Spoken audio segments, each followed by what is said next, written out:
Не бе, кажи с какви чувства си тръгваш от морето. Хората трябва да знаят като дойдат на море как се прибират. Да дойдат, да бачките ще видят. Минуца. Освен телефон от 2000, какво си купи друго? Нищо. Айкос. Айкос? Да, ми подари я гривна. После ще купа нови дрехи. Ще сложа джуки. Джуки? Това е. Сервитьор да си на морето. Да не всичкият живот ще бъда сервитьор, само днес съм сервитьор.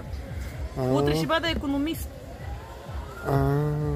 Има логика за икономист от сервитьор. Браво, браво.